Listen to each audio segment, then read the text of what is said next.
আসসালামু আলাইকুম, সবাই কেমন আছেন? আলহামদুলিল্লাহ আমি অনেক ভালো আছি। এই তো আজকে চলে আসলাম আমাদের গাছের পেঁপে মাখাতে। নমি কাটা শুরু করে দিয়েছে। পেঁপের খোসাটাকে ছাড়িয়ে এরপর এটাকে চামচ দিয়ে ভিতরের বিচিগুলো আঁচড়ে পরিষ্কার করে নেবে। আমি চামচ নিয়ে বসেছিলাম ক্যামেরা নিয়ে।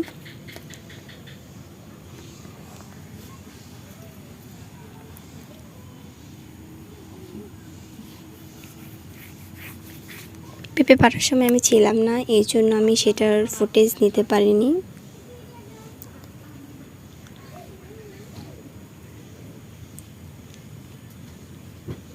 আজ আমাদের এখানে অনেক গরম পড়েছিল, যার কারণে মনে হচ্ছিল টক জাতীয় কিছু খাই, তাই আর কি গাছ থেকে পেঁপে পেড়ে তেঁতুল দিয়ে মাখানো হবে। এ তো আঁচড়ে পরিষ্কার করে নিচ্ছে।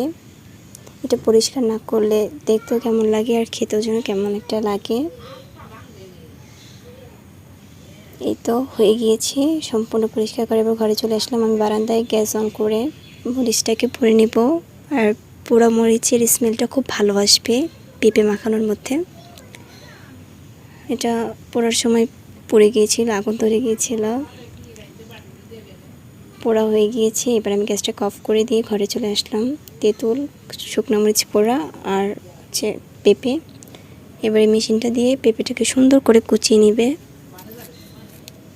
সুন্দর করে কুচোচ্ছে, দেখতে পাচ্ছেন।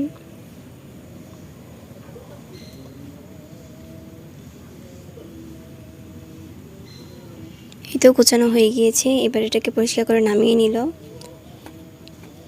আমাদের বাড়ি তেঁতুল ছিল, সেই তেঁতুলগুলো পরিষ্কার করে নেওয়া হচ্ছে। একটা ধোয়া হয়ে গিয়েছে, এবার একটা ধোয়া দেব। এই তো ধোয়া শেষ।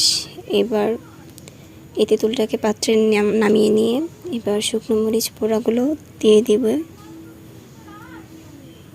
লবণ দিয়ে এটাকে একটু মচমচে হলে আর কি মাখাতে ভালো হয়, তাই লবণ দেওয়া। এবার এর মধ্যে বিট লবণ দেওয়া হচ্ছে টেস্টের জন্যে, সামান্য চিনি মিষ্টি হওয়ার জন্যে। আর মিষ্টিতে তো একটু স্বাদ বাড়ে সব কিছুতে। যে কোনো তরকারি নামিয়ে নেওয়ার আগে একটু চিনি দিলে তরকারিতে স্বাদটা দ্বিগুণ হয়ে যায়। তো মাখানো হয়ে গিয়েছে।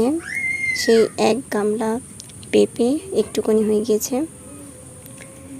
আমাকে খেতে দিল, আমি খেয়ে জানাবো কেমন হয়েছে। দেখতে পাচ্ছেন কতটা লোভনীয় দেখতে, দেখে মনে হচ্ছে খেয়ে ফেলি। এই তো এর ফাইনাল লুক। এতক্ষণ অপেক্ষা করার জন্য সবাইকে অনেক ধন্যবাদ।